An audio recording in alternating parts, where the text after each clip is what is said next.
I watched her laugh. Not the polite, practiced smile I had grown addicted to over the past 8 months. Not the gentle curve of her lips when I said something that amused her. This was different. This was a laugh that came from somewhere deep within her soul, a sound I had never heard before, a sound I had been trying to earn since the moment I first saw her standing in the rain outside my casino. And she was giving it to him. A stranger. A man I had never seen before in my life.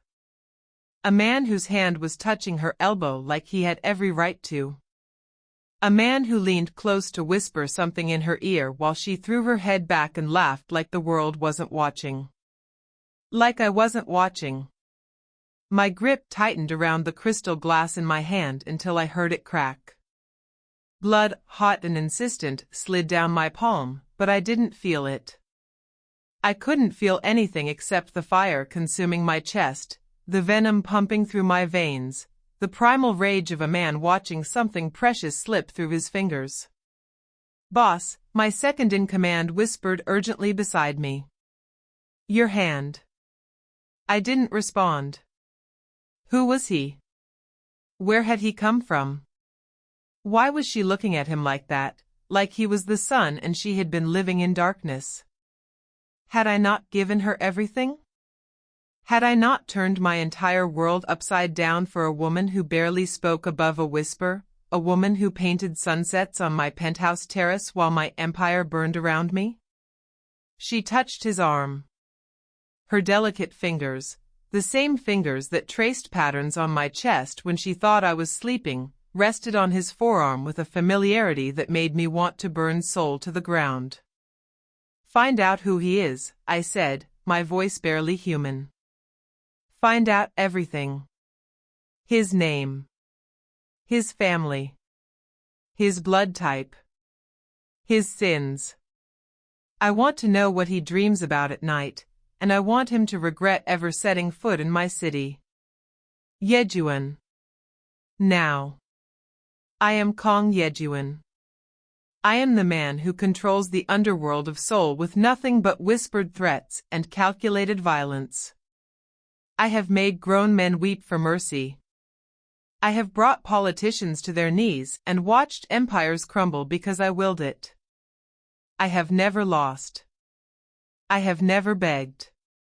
I have never known what it means to want something so desperately that its absence feels like dying. Until her. Until Zola.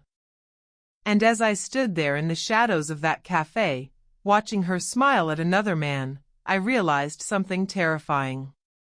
I would kill for her. I would die for her. But first, I needed to understand how a quiet black girl from Chicago had turned the most dangerous man in South Korea into a creature ruled by jealousy and fear. Before I tell you what happened next, before I reveal the truth that nearly destroyed us both, I need you to do something for me. Drop a comment right now and tell me where in the world you're watching this from. Are you watching from bed at 2 in the morning? Are you watching from the other side of the planet? Let me know, and while you're at it, subscribe to this channel. Hit that button. You don't want to miss what happens next, because this story, my story, is far from over. 8 months earlier, I was not a man who believed in fate. I believed in power. I believed in strategy. I believed in the cold, calculated mathematics of fear and respect. Love was a weakness exploited by my enemies, a vulnerability I had surgically removed from my heart the night I buried my mother in an unmarked grave because my father's rivals wanted to send a message. I was 17 when I learned that attachment was death. By 32, I had built an empire on that lesson. The Kong syndicate controlled everything that moved through Seoul's shadow economy: protection, gambling, the careful redistribution of wealth from those who had too much to those who paid for our services. We were not common criminals. We were architects of order in a chaotic world, and I was the foundation upon which everything stood. That night, the night everything changed, I was hosting a private gathering at the Obsidian, my most exclusive casino. Politicians, celebrities, foreign diplomats, they all came to pay tribute, to be seen in my presence, to negotiate favors they would spend years repaying. The rain had started around midnight. Not the gentle soul drizzle, but a proper storm that sent even my guards scrambling for cover. I stepped out onto the private terrace to smoke, a habit I'd been trying to quit, when I saw her. She was standing at the edge of the parking lot, completely still, completely soaked, staring up at the neon lights of my building like they held answers to questions I couldn't imagine. No umbrella. No coat. Just a thin yellow dress that clung to her dark skin, and natural hair that had transformed into a crown of tight curls around her face. She was beautiful. Not in the manufactured way of the women who usually sought my attention, all plastic surgery and designer labels. She was beautiful the way a storm is beautiful, the way a painting is beautiful, the way something rare and unrepeatable is beautiful. I should have ignored her. I should have finished my cigarette and returned to my guests and forgotten that she existed. Instead, I found myself walking toward her. You'll catch pneumonia standing in the rain like that. She turned, and I saw her face clearly for the first time. Dark eyes. Full lips. A spray of freckles across her nose that seemed impossibly delicate. She looked at me without fear, without the recognition that usually flickered across people's faces when they realized who I was, and something shifted in my chest. Maybe I want to catch pneumonia, she said. Her voice was quiet, barely audible over the rain, with an American accent that felt like honey and smoke. That's a strange thing to want. This city is strange to me. She looked back at the lights. Everything is strange to me now. I took off my jacket and placed it around her shoulders before I could think better of it. She stiffened, surprised, but didn't pull away. You're American, I observed. Is it that obvious? Your accent. And the fact that you're standing in the rain outside a casino instead of inside, losing money like everyone else. She laughed, just a small sound, barely there, but it made me want to hear it again. I don't gamble. Everyone gambles. Life is just one long game of chance. Then I've already lost. She pulled my jacket tighter around herself. Thank you for this. I'll return it. Keep it. It looks better on you than it ever looked on me. She finally met my eyes, really met them, and I saw something there that I recognized. Pain. Loss. The hollow exhaustion of someone who has been running for so long they've forgotten what they were running from.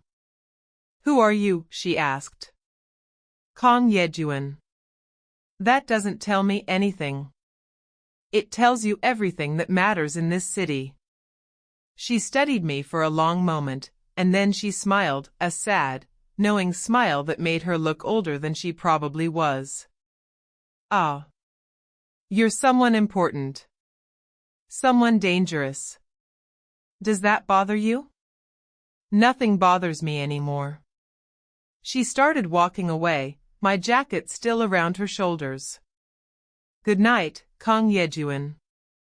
Thank you for the jacket. Thank you for the conversation.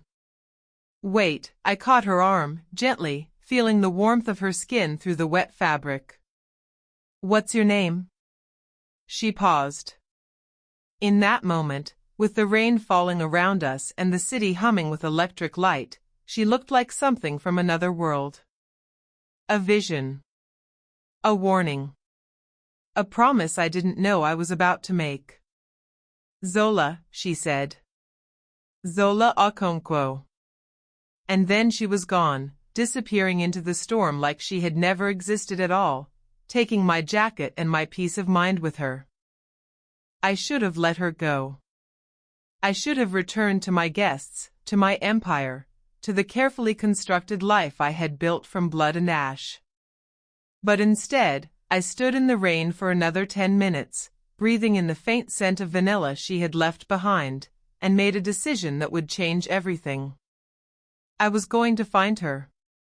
I was going to understand why a quiet woman in a yellow dress had made me feel, for the first time in 15 years, like something more than a monster. And God help anyone who got in my way.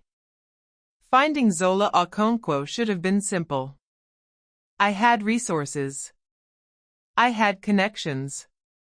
I had men who could track a whisper across continents. But she was a ghost, no social media, no rental agreements, no employment records that made sense. What I discovered came in fragments. Pieces of a puzzle that made my chest ache. She was 27 years old, born in Chicago to Nigerian immigrant parents who had died in a car accident when she was 19. She had one sibling, a younger brother named Kwame, who had vanished 3 years ago under circumstances no one seemed willing to explain. She had worked as an art restorer at a prestigious museum in New York until 8 months prior, when she had abruptly resigned, sold everything she owned, and bought a one-way ticket to Seoul. Why Seoul? Why the other side of the world? Why a city where she knew no one, spoke the language haltingly at best, and had no visible means of support? The answers weren't in any database. They were in her. It took me 2 weeks to find her. She was living in a cramped one-room apartment in Hongdae, teaching English to children during the day and painting at night. The paintings were extraordinary, vivid explosions of color that seemed to vibrate with emotion. Sunsets bleeding into oceans. Figures dancing in shadow. Abstract representations of joy and grief so intertwined they became indistinguishable. I bought every single one through an intermediary, paying 5 times what she was asking, making sure she never knew who her mysterious patron was. But watching wasn't enough. I needed to be near her. I needed to understand. So I manufactured coincidences. The coffee shop she frequented in the mornings happened to receive a generous investment that ensured her favorite corner table was always available. The art supply store where she bought her materials suddenly began stocking the exact brands she preferred, at prices that wouldn't strain her limited budget. The landlord who was preparing to raise her rent received a visit from one of my associates and abruptly changed his mind. I was building a cage around her made of kindness, and I told myself it was protection. The first time I ran into her again, she was sitting in that coffee shop, sketchbook open, pencil moving across the page with absent-minded grace. Zola Okonkwo. She looked up, startled, and then a flicker of recognition crossed her face. The man from the rain. The one who gave me his jacket. You remember. You're hard to forget. She gestured to the chair across from her. Would you like to sit, Kang Yejuan? I've been wondering when you would stop watching me and actually say hello. I froze. In 15 years of commanding Seoul's underworld, no one had ever caught me off guard. But this woman, this quiet, unassuming woman, had just told me she knew she was being followed.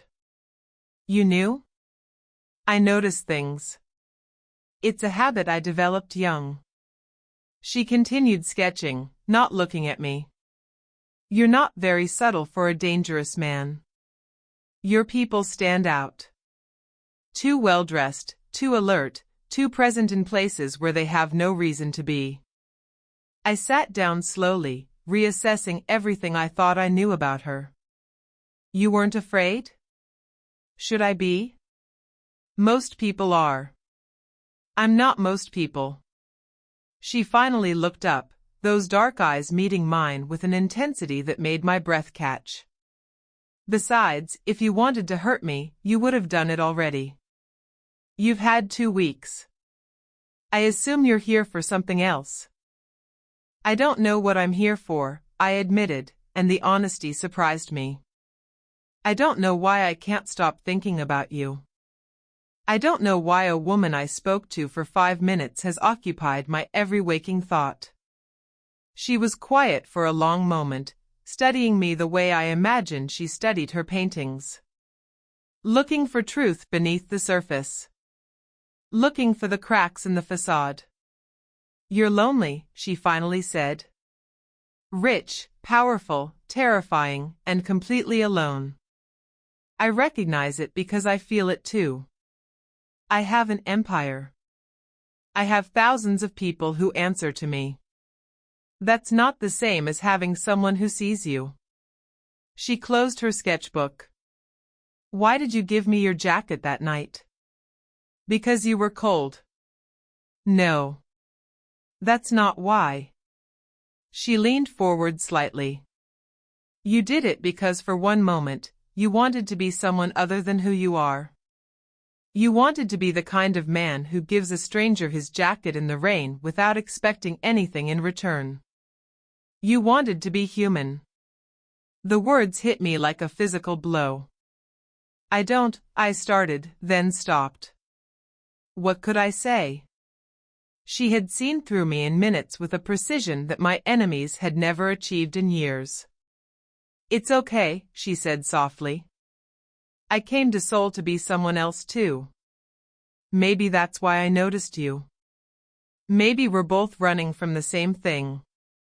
"What are you running from, Zola?" The light in her eyes dimmed. She looked away, toward the window, toward the city that sprawled beyond the glass. "Ghosts," she whispered. "I'm running from ghosts."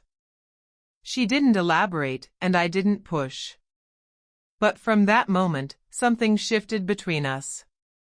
We began meeting at that coffee shop every morning, first by coincidence, then by design. She would sketch while I pretended to read the newspaper, and we would talk about everything and nothing. I learned that she laughed at terrible puns. I learned that she hated the taste of coffee but loved the smell of it. I learned that she sang to herself when she thought no one was listening, old gospel songs her mother had taught her, her voice low and aching with memory. And slowly, painfully, I began to fall. It wasn't dramatic. It wasn't the lightning bolt I had read about in books. It was the slow erosion, like water wearing away stone. Each smile carved a little deeper. Each conversation took a little more of me. Each moment in her presence made the rest of my life feel colorless and small. My men noticed the change. "You're distracted, boss," my second in command, a man named Suk-jin who had been with me since the beginning, observed one evening. "This woman, she's becoming a liability."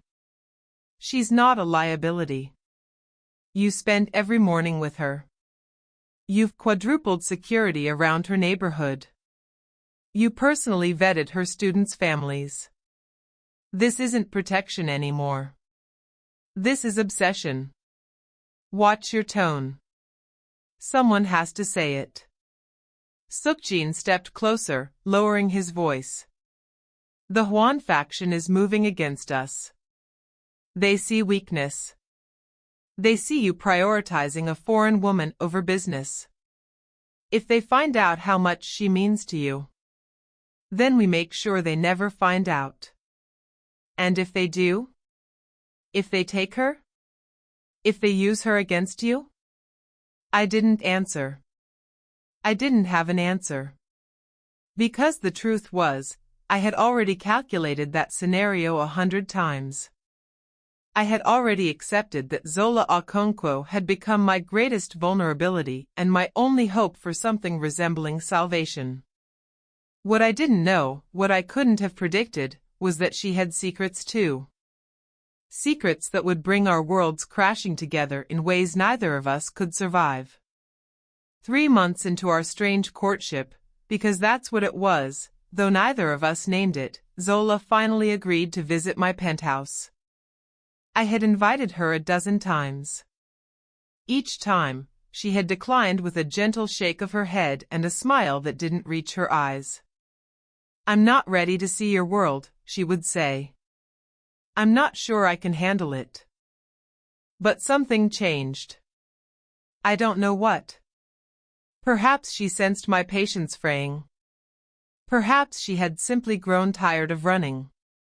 Whatever the reason, on a Thursday evening in late spring, she stood in the doorway of my penthouse and looked around with an expression I couldn't read. "It's very clean," she observed. "I have people who clean it." "Of course you do." She walked to the floor-to-ceiling windows that overlooked the city. Seoul sprawled beneath us, glittering and alive, and she pressed her hand against the glass like she was trying to touch it. "Do you ever feel like you're watching life from outside? Like everyone else is living, and you're just observing?" "Every day," I admitted. "Until I met you." She turned to face me, and something vulnerable flickered across her features. "Yejuan, I need to tell you something. Something I should have told you months ago." My heart seized. In my world, sentences that began like that usually ended with betrayal. With blood. With loss. Whatever it is. Let me finish. Please. She took a breath. "My brother Kwame. I told you he vanished 3 years ago. What I didn't tell you is that he didn't just vanish. He was taken." I went very still. "Taken by whom?" "A trafficking ring. International. Operating out of several countries, including South Korea." Her voice trembled, but she forced herself to continue. "He was an investigative journalist. He was working on a story about their operations, how they moved people, how they laundered money, how they had connections to organized crime syndicates around the world. He got too close. They took him." The pieces began clicking into place with sickening clarity. "That's why you came to Seoul." I had a lead. A contact who claimed they could help me find him, or at least find out what happened to him. But the contact disappeared. The trail went cold. And I've been stuck here ever since, pretending I came to start a new life when really I'm just searching for a ghost. Why didn't you tell me?" I moved toward her, stopping an arm's length away. "I could have helped. I could have. You're organized crime, Yejuan. You're exactly the kind of person my brother was investigating. How could I trust you?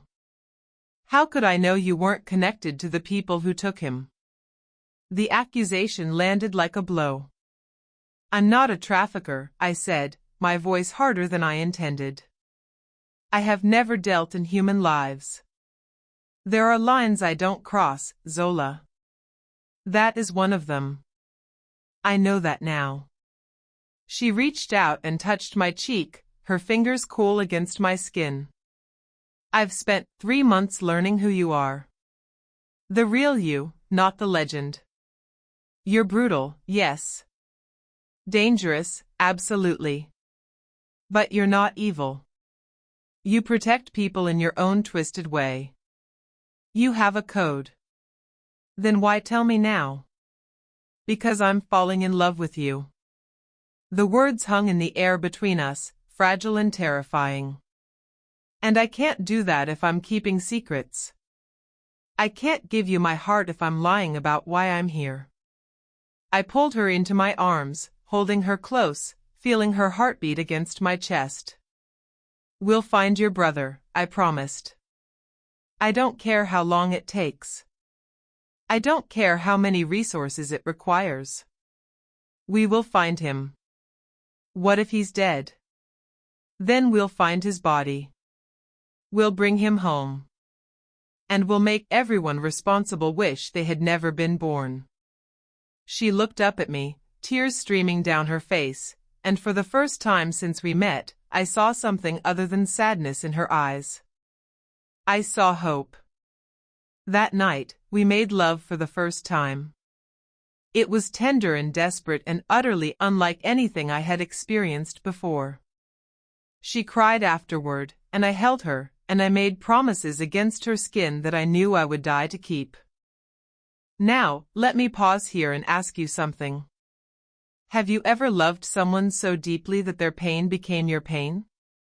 Have you ever looked at another person and realized that their happiness mattered more to you than your own survival? Think about it. Drop your answer in the comments below. I want to know, what would you sacrifice for someone you love? Because I was about to sacrifice everything. In the following months, I redirected significant resources toward finding Kwame Okonkwo. My intelligence network, which typically focused on business rivals and government surveillance, began tracking international trafficking operations. We followed money trails across continents.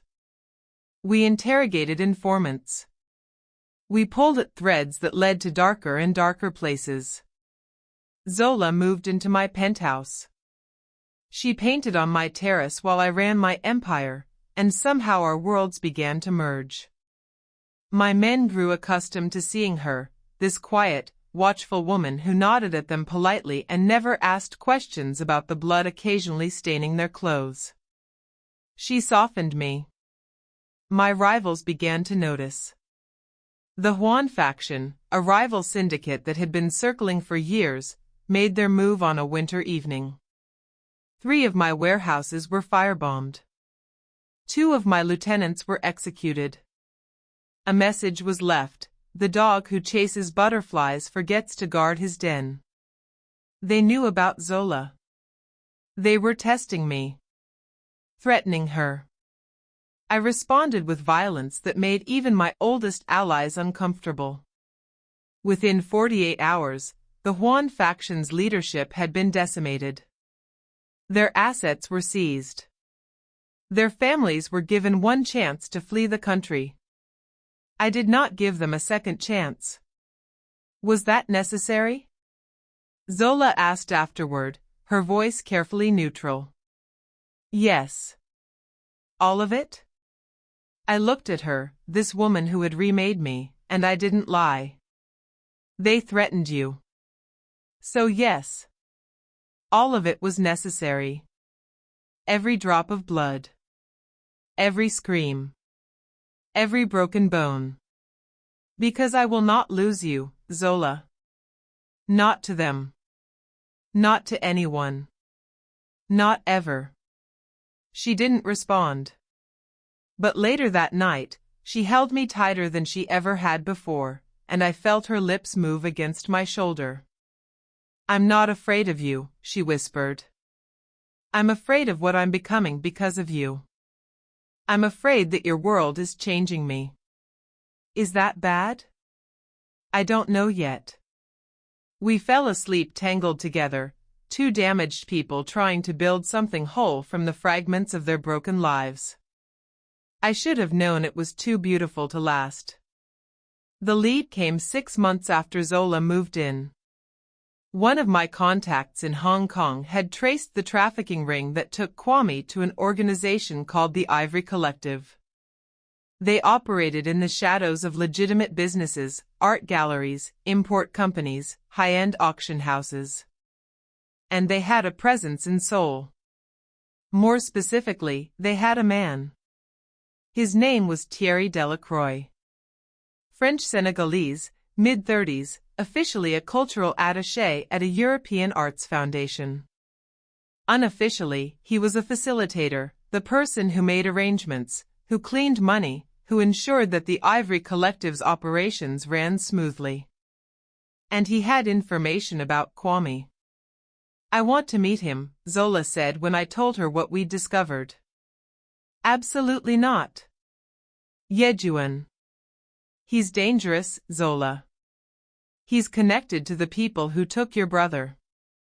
If he realizes who you are, what you're looking for, then I'll be careful. She touched my face, her expression fierce.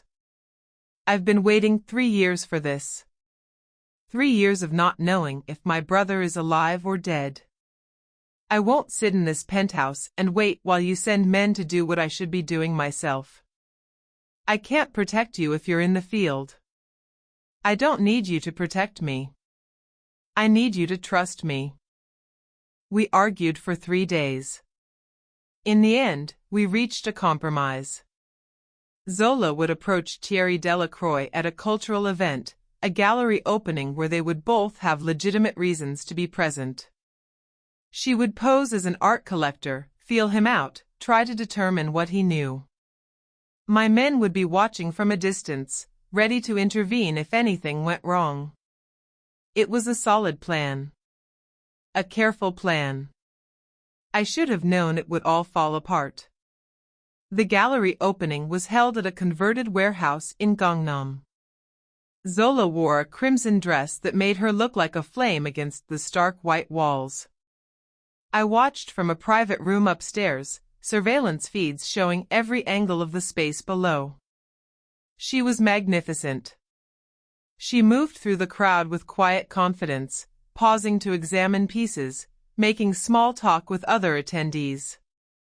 She was playing a role, wealthy American collector, new to Seoul, interested in building connections, and she was playing it perfectly.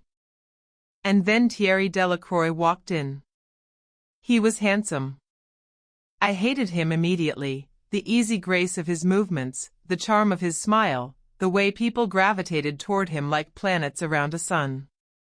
He worked the room with practiced expertise, and I watched him notice Zola. He approached her. They talked. She laughed politely at something he said.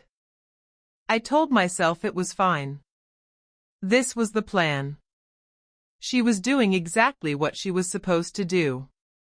But then something changed.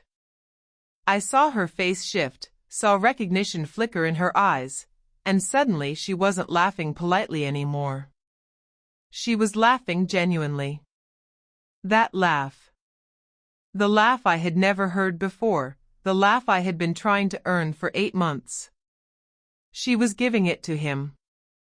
She touched his arm. He leaned closer. They whispered together like old friends, like conspirators, like lovers. The surveillance feed showed me everything, and I felt my sanity begin to crack. Who is he? I demanded, my voice shaking. What does she know about him that we don't? Boss, find out now. But even as my men scrambled to dig deeper, even as I watched Zola laugh with a stranger like I didn't exist, a terrible suspicion began to form in my mind. What if she had been lying to me all along? What if this was an elaborate setup? What if the Ivory Collective had sent her to infiltrate my organization, and this chance meeting was actually a rendezvous with her handler? No. No. I knew her. I loved her. She wouldn't. She wouldn't. The glass cracked in my hand. Blood ran down my palm. And I made the decision that nearly cost me everything. I moved before my men could stop me. Down the stairs. Across the gallery floor. Through the crowd that parted instinctively at the sight of my face, because even if they didn't know who I was, they recognized danger when they saw it. Zola saw me coming. Her eyes widened, fear and confusion and something else, something that looked almost like relief, but I wasn't focused on her. I was focused on him. Thierry Delacroix turned, and I saw recognition dawn in his expression. He knew who I was. He knew what I was capable of. And for just a moment, I saw fear. Good. Step away from her, I said softly. Dangerous. A promise of violence contained in 5 quiet words. Yejuan, wait, Zola started. I said step away. Thierry raised his hands slowly, placatingly. There's been a misunderstanding. No misunderstanding. I moved closer. You work for the Ivory Collective. You're connected to trafficking operations across 3 continents. And you've been whispering in the ear of the woman I love like you have any right to touch her. Yejuan, please listen to me. Zola grabbed my arm, her fingers digging into my sleeve. You don't understand? Then explain. I turned to her, and I knew my expression was terrifying because she flinched. Explain why you're laughing with this man. Explain why you look at him like you know him. Explain why everything in my gut is telling me I've been played. He's not what you think. Her voice was urgent, desperate. I'm her brother. The world stopped. What? I managed. Thierry Delacroix, or whatever his real name was, looked at me with dark eyes that suddenly seemed painfully familiar. The same eyes Zola had. The same shape, the same depth, the same stubborn intelligence. My name isn't Thierry Delacroix, he said quietly. It's Kwame Okonkwo. I've been undercover inside the Ivory Collective for 3 years, trying to bring them down from the inside. And I've been looking for my sister just as long as she's been looking for me. I felt the ground shift beneath my feet. All my suspicions, all my jealousy, all my carefully constructed paranoia, it crumbled like ash in my hands. That's impossible, I breathed. We searched. You searched for a journalist named Kwame Okonkwo. I buried that identity the day I was taken. I became someone else, someone useful to them, someone who could get close enough to document everything they do. His voice hardened. I was going to bring them all down. But it's taken longer than I expected, and I was starting to lose hope that I'd ever see my family again. I looked at Zola. Tears were streaming down her face, but she was smiling, really smiling, for the first time since I'd known her. It's him, she whispered. Yejuan, it's really him. I recognized his voice the moment he spoke. I know it's been 3 years, I know he looks different, but I would know my brother anywhere. I had been prepared to kill a man who was trying to steal the woman I loved. Instead, I was standing in front of her brother, the brother she had crossed oceans to find, and I had almost destroyed everything. We need to leave, Kwame said urgently. If the Ivory Collective sees me talking to you, if they realize who she is. My car is outside. Back in trance. I was already moving, already calculating. Sukjin, secure the perimeter. Everyone else, eyes on possible hostiles.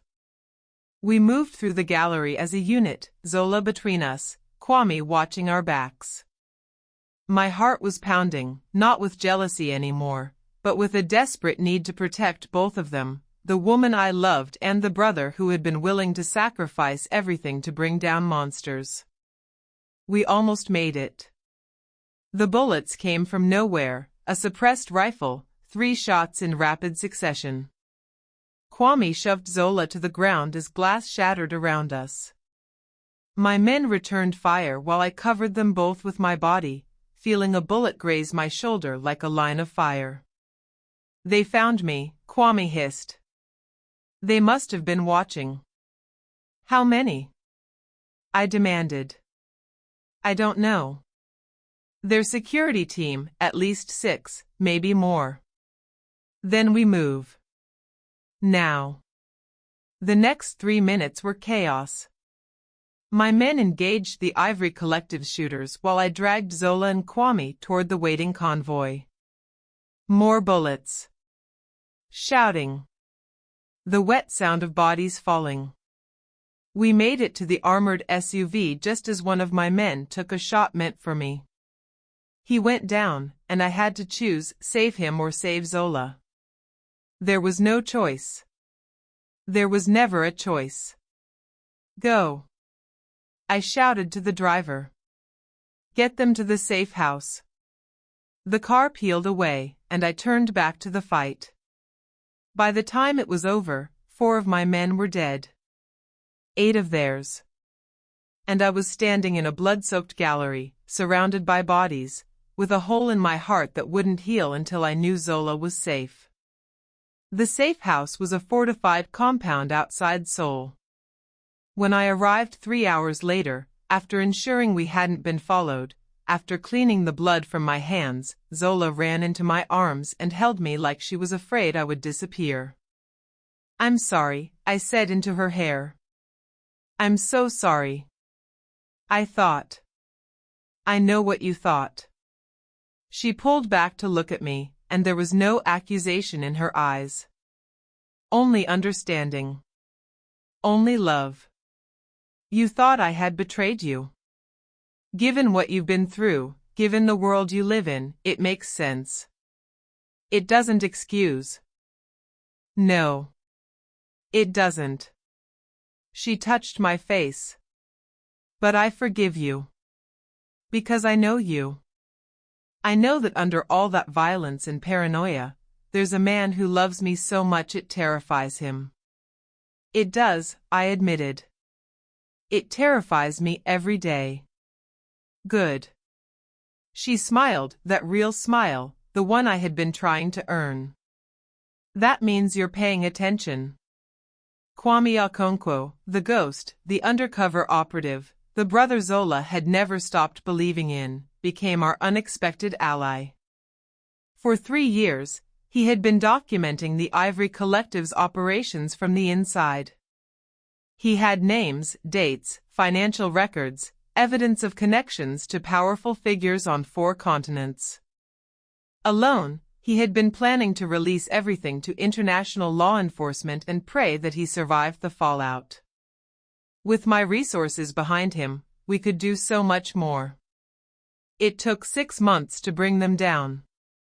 6 months of careful coordination with authorities who could be trusted, of strategic leaks to journalists who couldn't be bought, of quiet eliminations of threats that got too close to my family. Because that's what they were now. My family. Zola painted through it all, creating canvases that seemed to pulse with the intensity of what we were living. Sunrises instead of sunsets now, hope instead of grief, beginnings instead of endings. Her work began attracting international attention, and I made sure that attention came with security. Kwame and I developed an unexpected friendship. He was wary of me at first, understandably, given what I was, but he saw how I looked at his sister. He saw the way I would die before letting anyone hurt her. "You're not what I expected," he told me one night, as we reviewed intelligence reports in my study. "I spent 3 years surrounded by men who traded in human lives like commodities. I assumed all organized crime was the same." "Some is," I admitted. "I won't pretend my hands are clean. I've done terrible things, Kwame. Things that would make you look at me differently if you knew the details." "Probably." He shrugged. "But you're using your power to help me bring down monsters. You're protecting my sister. At some point, the ledger has to balance, right? I don't know if it ever balances." I poured us both drinks. "But I'm trying to tip the scales." The Ivory Collective fell on a Tuesday. Simultaneously, across 12 countries, law enforcement agencies moved on the organization's operations. Arrests were made. Assets were seized. Victims were rescued, hundreds of them, people who had been trapped in a nightmare with no end in sight. Kwame's evidence was the foundation of everything. His 3 years of sacrifice had not been in vain. The news covered it for weeks. An international sensation. The biggest human trafficking bust in history. And through it all, Kwame Okonkwo remained anonymous, protected by agreements we had made with prosecutors who owed me favors. He was free. Really free. For the first time in 3 years, he could be himself again. I watched Zola and Kwame together, laughing, arguing, sharing memories of their parents, and I felt something I hadn't experienced in 15 years. Peace. You're smiling, Zola observed, sliding into my lap as Kwame excused himself to make phone calls. That's rare. I'm happy. That's even rarer. She kissed me softly. Thank you. For everything. For finding him, for helping him, for not killing him that night at the gallery. I almost did. But you didn't. You listened. You trusted me, even when everything in you was screaming not to. She cupped my face in her hands. That's who you really are, Yejuan. Under all the armor, under all the fear, you're someone who chooses love over violence. You just needed someone to show you the way. You showed me, I said. You saved me, Zola. Before you, I was just surviving. Now I'm living. She smiled, that beautiful, genuine smile that I had finally learned to earn. We saved each other, she corrected. That's what love is. 2 months later, on a terrace overlooking the city where we had found each other, I asked Zola Okonkwo to marry me. She said yes. The wedding was small, just the 3 of us, a few trusted allies, and an officiant who asked no questions about the armed guards surrounding the venue. Kwame gave his sister away, tears streaming down his face, and I made vows I knew I would spend the rest of my life keeping. To love her. To protect her. To be the man she saw in me, even when I couldn't see him myself. We danced under stars that seemed to shine just for us, and I thought about the night we met. The rain. The yellow dress. The quiet woman who had looked at me without fear and seen something worth saving. I was still the leader of Seoul's underworld. I was still dangerous. I still had enemies and responsibilities and shadows that would never fully disappear. But I was no longer alone. I was no longer hollow. I was in love with a woman who had crossed oceans to find her brother, who painted sunrises because she believed in hope, who had looked at a monster and decided to stay anyway. And that was enough. That was everything. If you've made it this far, you've been with me through the entire journey. You've watched a jealous monster learn to trust. You've watched a quiet woman find her brother and her forever. You've watched 2 broken people build something beautiful from the ruins of their pain. But here's the thing, I can't keep telling these stories without your help. Every subscribe, every share, every comment, it matters. It's what keeps these stories alive. So please, if this touched you, if you felt something, don't scroll away like it never happened. Subscribe to this channel. Share this story with someone who needs to believe in love again. Because we all need that, don't we? We all need to believe that somewhere, somehow, 2 damaged souls can find each other in the rain and choose to hold on. Zola taught me that. Now I'm passing it to you.